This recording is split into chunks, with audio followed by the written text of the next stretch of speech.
बसंत जी हरियाणा से। श्री हरिवंश महाराज जी, आपके चरणों में कोटि कोटि प्रणाम।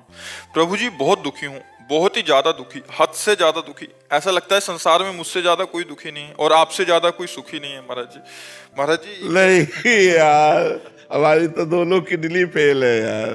आप मन से बहुत सुखी हो, मुझे नहीं लगता दुनिया में आपके ऐसा कोई सुखी होगा, खुश होगा।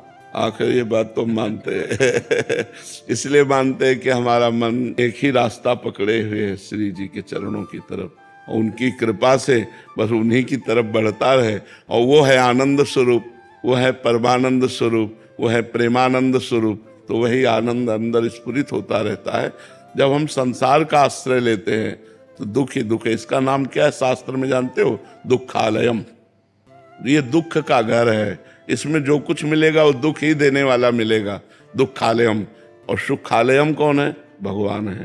तो हम अपने मन को यदि भगवान में लगा पावे तो हम सुखी हो जाए। सच्ची बात मानो, सब सुख आ जाएंगे, लोक परलोक की सब सुविधाएं आ जाएंगी, सब सुख आ जाएंगे। जब आप भगवान का भजन करोगे तो सब सुख आ जाएंगे।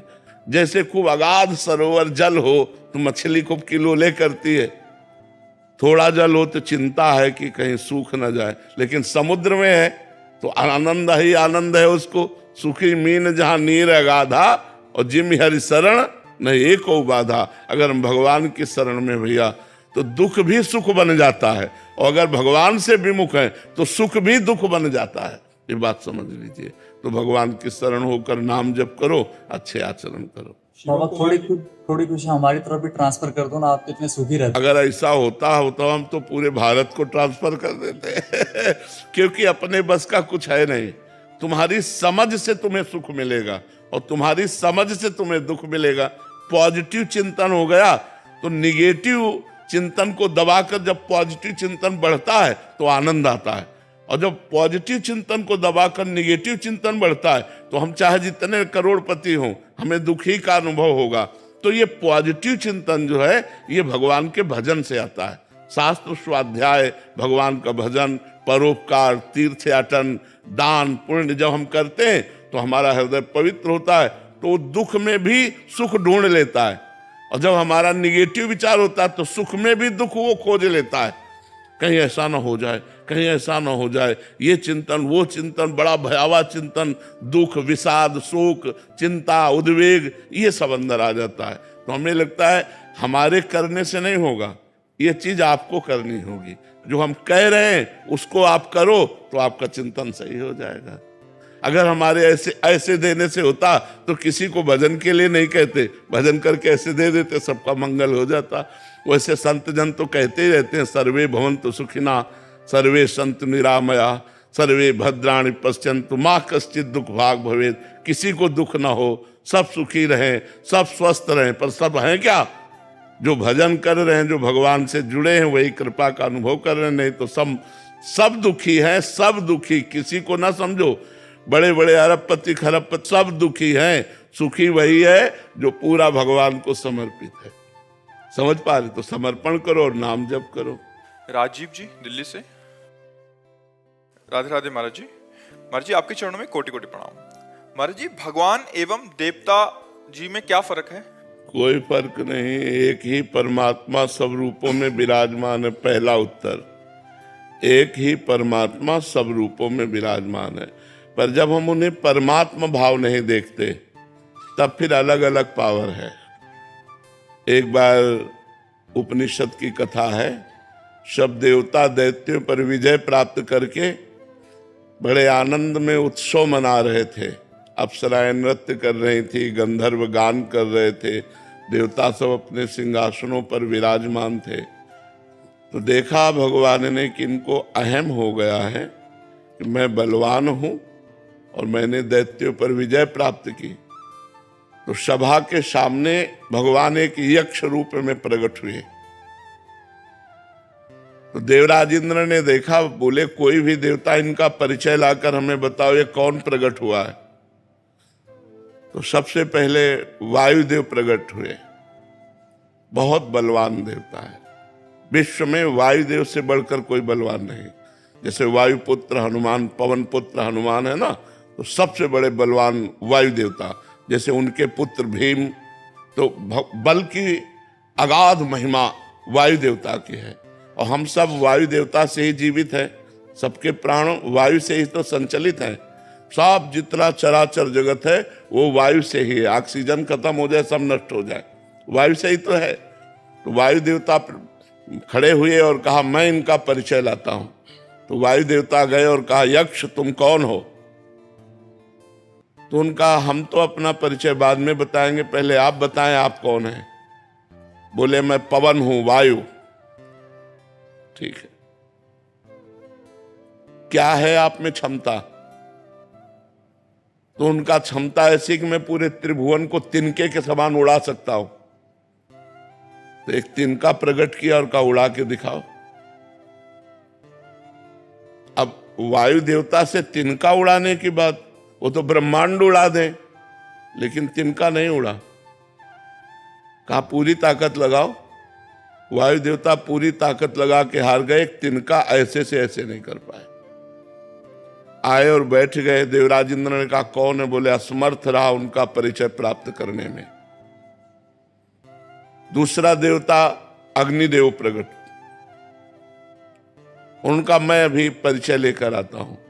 उनके पास गए और कहा आप कौन हैं? उनका आप कौन हैं? उनका अनल, हुताशन, अग्नि, इन नामों से मेरा संबोधन होता है। बोले आपकी सामर्थ? बोले त्रिभुवन को उपले की तरह जलाकर भस्म कर सकता हूं। सब अग्नि से ही जीवित है, क्योंकि जठराग्नि के रूप में अग्नि भगवान ही सबके उदर में विराजमान है। अगर जठराग्नि न हो तो पानी भी न पचे तो हम जीवित ही न रहे। तो उसी तिनके को कहा तुम भस्म करके दिखाओ। तो अग्नि देवता से तिनका भस्म करने की बात, तो उनको रोष आ गया और तिनके की तरफ देखा, कुछ नहीं हुआ। पूरा पावर लगा दिया, कुछ नहीं हुआ। अग्नि देवता वापस जाकर बैठ गए और कहा मैं असमर्थ रहा इनकी सामर्थ्य और इनकी महिमा और इनका परिचय प्राप्त करने में। तब स्वयं देवराजेंद्र उठे, ये उपनिषद में कथा है। देवराजेंद्र उठे और उठ करके जे ही गए सो यक्ष अंतर ध्यान हो गए। यक्ष की जगह पर दुर्गा देवी प्रकट हुई और उनका देवराजेंद्र तू इतना घमंडी है कि तू भगवान से बात करने का भी अधिकारी नहीं है। इसलिए भगवान अंतर ध्यान हो गए, वो यक्ष रूप में भगवान थे। तो इतना समझ ले तेरे वायु देवता में इतनी सामर्थ्य नहीं कि तिनका उड़ा सके, अग्नि देवता में इतनी सामर्थ्य नहीं कि तिनके को भस्म कर सके। सब भगवान की सामर्थ्य से युक्त हो। घमंड मत करो, भगवान ही तुम्हारे अंदर अपनी सामर्थ्य प्रकट करते हैं, तब तुम अपना कार्य कर सकते हो। तो वैसे सब देवता भगवान के स्वरूप हैं, पर जब अलग हम देखते हैं तो उनकी सामर्थ्य एक सीमा में है और भगवान असीम सामर्थ्यशाली है। देवता मोक्ष नहीं प्रदान कर सकते, देवता एक सीमित फल प्रदान करेंगे। जितनी आप आराधना करोगे उतना ही फल आपको प्राप्त होगा। देवता एक दुकानदार जैसा, जैसे आपकी दुकान में जो सामान है हम पैसा दे तो उतना ही दोगे, इसके अलावा नहीं दोगे। तो जितनी आप तपस्या करेंगे, जिस देवता के लिए जितना पूजन करेंगे, जितना आप आराधन करेंगे, उतना ही वो फल दे पाएगा, इसके आगे उसके सामर्थ्य नहीं। और जब हम भगवान मान के करते तो फिर भगवान उसकी इच्छा की पूर्ति करते। समझ पाए आप? विजय जी जौनपुर से। राधा वल्लभ श्री हरिवंश प्रभु। श्री हरिवंश महाराज जी, आपके चरणों में कोटि कोटि प्रणाम। महाराज जी, श्री जी और आपकी कृपा से आपको करीब 1.5 साल से गुरु रूप में स्वीकार किया है। बहुत जीवन में परिवर्तन आया है। महाराज जी, मेरा प्रश्न है कि आप कहते हैं कि अपना पुराना रजिस्टर जांच लो। गुरुदेव भगवान, मेरे पुराने रजिस्टर में व्यभिचार, चापलूसी, झूठ, अवगुण दर्ज हो गए हैं। मैं अपना नया रजिस्टर तैयार करना चाहता हूं, जिससे भागवतिक न्यायालय में मेरी जीवात्मा का न्याय एवं कल्याण हो सके। इसके लिए क्या करूं?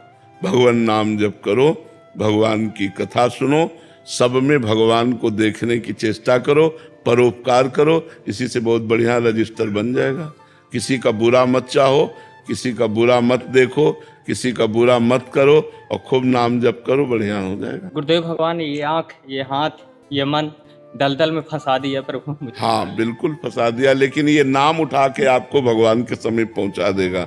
नाम जप करो, राधा राधा राधा राधा, सब ठीक हो जाएगा। खूब केस आपके हवाले है। खूब नाम जप करो, नाम जप करो, नाम से सब ठीक होगा। हम सब मुजरिम है माया के अंतर्गत तो है ना, निकाल सकते हैं तो भगवान निकाल सकते हैं इस माया दलदल से। जैसे तुम हो वैसे हम हैं, कोई खास बात नहीं है। हाँ, हम भगवान की शरण में हैं, आप अभी अहंकार की शरण में हो, अंतर इतना है। इसलिए खूब नाम जप करो और अहंकार को भगवान के चरणों में समर्पित कर दो। रजनी जी, महाराज जी, भगवान शिव अपने भक्तों को आत्मबोध की ओर कैसे ले जाते हैं, कृपा रूप से या साधना से? कृपा ही साधना है। भगवान की जब कृपा होती तो साधना बनती है, और साधना से भगवान की कृपा का अनुभव होता है। भगवान की कृपा है और साधना नहीं है तो आप भगवान की कृपा का अनुभव नहीं कर सकते। साधना ही भगवान की कृपा है। जब रात दिन उत्तम साधना बनने लगे तो समझो भगवान की बड़ी कृपा है। ये अहंकार से नहीं कि मैं साधना कर रहा हूँ, भगवान की कृपा से ही साधना होती है, और साधना से भगवान की कृपा का अनुभव होता है। और जिसको कृपा का अनुभव हो गया वही भगवत साक्षात्कार का अधिकारी बन जाता है। शिवम कुमार जी, राधे राधे महाराज जी। महाराज जी, मेरा प्रश्न है कि अपने गुरुदेव के साथ प्रकट में ना होने के बावजूद भी हम अपने प्रकट सानिध्य उनके कैसे अनुभव कर सकते हैं? मंत्र के द्वारा। जो गुरु मंत्र है यदि हम उसे खूब जपें तो गुरु मंत्र की जगह ही गुरु जी प्रकाशित हो जाएंगे। महाराज जी, मैंने गुरु मंत्र तो नहीं लिया है, पर मैंने आपको ही गुरु रूप में वर्ण किया है, तो आप एक बार श्रीमुख से बोल दीजिए कि आप मेरे साथ हैं। तो हम तो राधा राधा कहते हैं, ये गुरु मंत्र नहीं है क्या? अगर राधा राधा आप जप रहे तो हम आपके साथ ही हैं। राधा ही हमारा प्राण है, राधा ही हमारा जीवन है, राधा ही हमारा सर्वस्व है। जी, मैंने आज से आपके जो श्रीमुख से मैंने कृष्ण कृष्ण नाम से मतलब जपना शुरू किया था। कृष्ण जपो, वही राधा है, वही कृष्ण है। कृष्ण कृष्ण जपो। साधना नाम हनुमान चालीसा के साथ भी जप सकते हैं, जप सकते हैं, भगवान नाम कहीं भी जप सकते हैं। कमलदीप जी, राधे राधे गुरु। राधे राधे महाराज जी। महाराज जी, मनुष्य अंदर से इतना बेचैन क्यों रहता है, सब कुछ होते हुए भी अशांत क्यों है? उसका क्योंकि वो आनंद का अंश है, उसे आनंद चाहिए। और इस दुखालयम अशाश्वतम, दुख प्रदान करने वाले नाशवान संसार में आनंद कहीं है नहीं। वो खोजता है प्रतिकूल शरीरों में, जैसे पुरुष शरीर तो स्त्री शरीर में, स्त्री शरीर तो पुरुष शरीर में, वस्तुओं में, धन में, मकान में, पद में, प्रतिष्ठा में। लेकिन ये सब जिसको प्राप्त है वो भी आनंद में नहीं है, क्योंकि आनंद का अंश आनंद समुद्र में ही अवगाहन करने पर वो आनंदित हो सकता है, और वो है भगवान, सिर्फ भगवान। तब लगी कुशल न जीव कहूँ, सपने हूँ मन विश्राम, जब लग भजत न राम कहूँ, शोक धाम तज काम।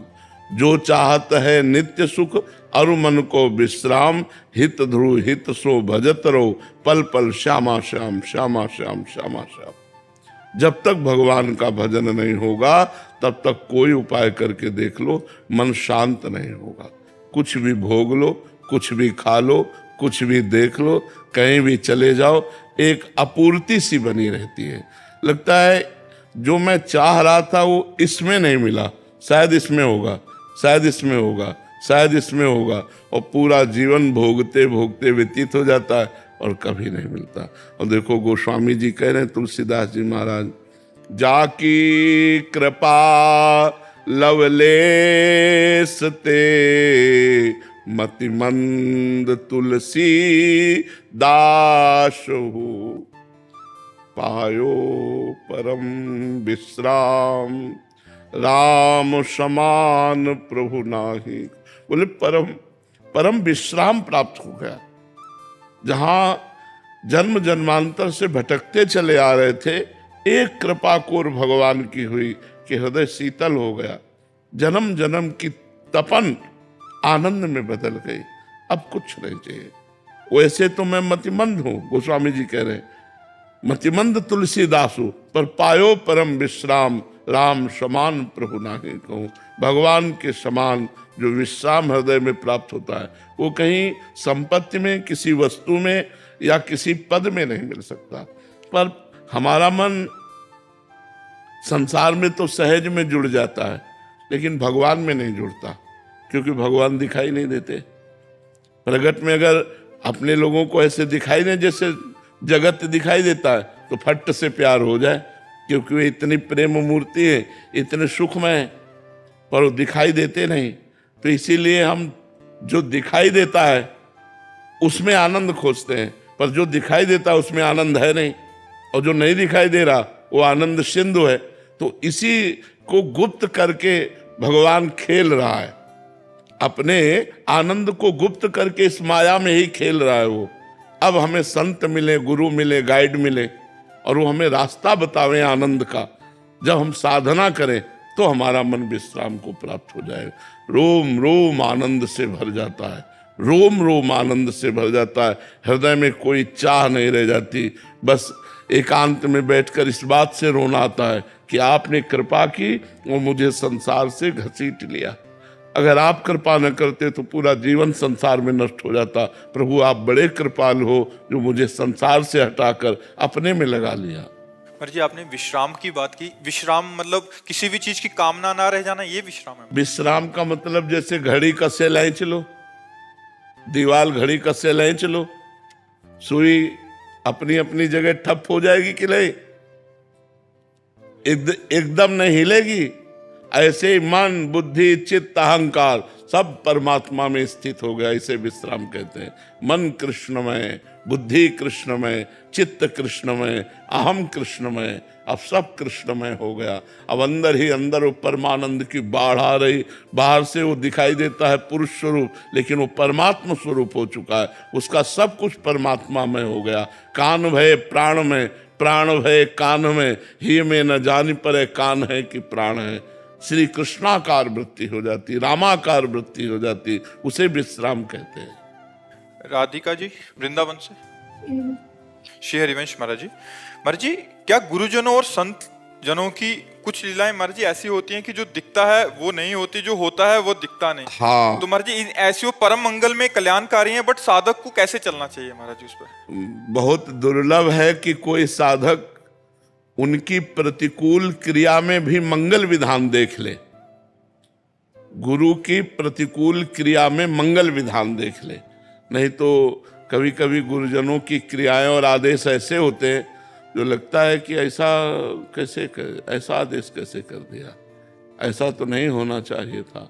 अब जैसे शिवाजी गए समर्थ गुरु रामदास जी के पास दीक्षा लेने के लिए, तो उन्होंने कहा हमारा पेट बहुत दर्द कर रहा है आज तो बोले गुरुजी राज वैद्य बुला देते हैं। बोले राज वैद्य की जरूरत नहीं, सिंगिनी का दूध पीते हैं तो पेट ठीक हो जाता है। जाओ जंगल में, बिना किसी गार्ड के, सैनिक के, अंगरक्षक के, बिना अस्त्र के सिंगिनी का दूध ले आओ। अब सिंगिनी कोई गाय है क्या? और सिंगिनी का दूध स्वर्ण के पात्र में रुकता है। स्वर्ण का पात्र लो और सिंगिनी का दूध लो। मतलब मरना है, सीधे मरना है। जंगल में खोजते रहे, देखा सिंह शावक उछल रहे तो समझा यहाँ सिंगिनी नजदीक। जो सिंगिनी ने देखा दहाड़ मारी और शिवाजी के ऊपर, सोई बीच में समर्थ गुरु रामदास जी प्रकट हो गए, से रोक दिया। बोले बस यही देखता था कि तन मन प्राण तू समर्पित किए कि नहीं। अब ये ऐसे कौन से होंगे जो तन मन प्राण इस तरह समर्पित कर दे। एक दिन श्री रामानंदाचार्य जी महाराज अपने शिष्यों की मंडली के साथ विचरण कर रहे थे, तो एक जंगल में रुके, तो वहां कुआं था। कुआं से पानी ठाकुर सेवा के लिए लाना था। तो जब पानी लाया गया तो उसमें गंध थी पत्तों की। एक डाल ऐसे जा रही थी कुआं के ऊपर, उसमें पत्ते गिर रहे थे, पत्तों के कारण वो पानी में सड़न थी। तो उनका अगर ये डाल काट दी जाए तो पानी स्वच्छ और पीने योग्य हो जाएगा। सब शिष्यों से कहा डाल इतनी ही काटो जितनी कुएं के पास है। तो उनका महाराज अगर डाल में चढ़ के गए तो इधर बैठना पड़ेगा, और वो डाल के नीचे सीधे कुआं है, और उतनी ही अगर काटी गई तो काटने वाला कुएं में चला जाएगा। बोले हमसे इतना मतलब नहीं। बोले आप आदेश करो तो पेड़ के पास से डाल काट दे। तो उन्होंने कहा नहीं, डाल केवल इतनी ही काटनी जो कुएं के ऊपर है। मतलब मरना है, जो शिष्य काटेगा वो मरेगा, कुएं में सीधे जाएगा कुल्हाड़ सहित। एक खड़े हुए, प्रणाम किया, गए, चढ़ करके आए, और जिधर डाल थी उधर पकड़ करके काटा इधर से, क्योंकि इधर से ही काटते बनेगा। तो जे ही काटा सो मैं कुल्हाड़ सहित कुएं में चले गए। सब शिष्यों का गुरुजी तो मर जाएगा। बोले हमारा काम था कुएं से डाल हटानी, अब वो कट गई है, तुम डाल निकालो, लेकिन थोड़ी देर रुक जाओ। बोले गुरुजी थोड़ी देर रुक जाए ना तो मर जाएगा। बोले नहीं, अब थोड़ी देर रुक जाओ। अब सब शांत बैठे। थोड़ी देर में नमो नमः जय हो की आवाज आने लगी, और देखा भगवान के पार्षद उन शिष्य को ऊपर छोड़ गए। वो गुरुजी के चरणों में प्रणाम किया। बोले कहो क्या हालचाल है? बोले गुरुजी जे ही कुएं में गिरे ते भगवान राम जी के पार्षद आए और हमें साकेत धाम ले गए और वहां दर्शन कराया सिया राम जी के, और ये प्रसाद दिया है आपको। अब सब शिष्य लालायित हो गए। तो अब उनमें एक ही खड़ा हुआ था प्राण देने वाला। तो कई गुरु की ऐसी आज्ञाएं होती हैं जो हमारी समझ के परे होती है, पर उनमें भगवान का मंगल विधान होता है। पर हम अगर मान लें तो बात है। हमें गुरु में साक्षात भगवान बुद्धि रखनी है, और भगवान बुद्धि से हमारा परम कल्याण हो जाएगा। अगर भगवत बुद्धि रखे तो पार हो गए, पक्का पार हो गए। अनुराधा जी, श्री हरिवंश महाराज जी, गुरुदेव जैसे समय बीत रहा है, समाज में अशांति, गृह युद्ध जैसी स्थिति बनती जा रही है। देश विदेश में बढ़ते तनाव और अपराध को देखते हुए क्या एक ग्रस्त साधक को अपने परिवार की आत्मरक्षा के लिए प्रयास करना चाहिए? क्या उन्हें अपने बच्चों को आत्मरक्षा की शिक्षा देनी चाहिए? क्या साधक को इस ओर? क्या आत्मरक्षा भगवान के बिना आप कर सकते हैं? एक विचार करो। हमारा दिल ही फेल हो जाए एक सेकंड में को किसी कार्यवशात, तो हमारी सच्ची आत्मरक्षा भगवान से होगी। तो हमें चाहिए कि बच्चों को भी भगवान नाम जपना सिखाना चाहिए, भगवान की पूजा सिखानी चाहिए, गंदे आचरणों से बचना सिखाना चाहिए, संत और भगवंत की श्रद्धा उत्पन्न करनी चाहिए। अगर ऐसा हुआ तो आत्मरक्षा करने वाले बन जाएंगे, क्योंकि मुझे भगवान के सिवा और कोई आत्मरक्षा करने वाला नहीं। तो हमें लगता है कि आत्मरक्षा करने वाले भगवान ही है, दूसरा कोई नहीं है जो हमारी रक्षा कर सके। हमें ऐसा दिखाई देता है। आपको अगर कोई पॉइंट दिखाई देते हो तो बताओ। हमें तो सब पॉइंट रद्द नजर आते हैं। एक ही पॉइंट नजर आता है कि वो बचाना चाहे तो कहीं से भी बचा सकता है, और वो ना बचाना चाहे तो तुम कहीं भी मर सकते हो, कहीं भी फंस सकते हो, कहीं भी आपकी दुर्गति हो सकती है। भगवान भगवान सिर्फ भगवान बचा सकते हैं।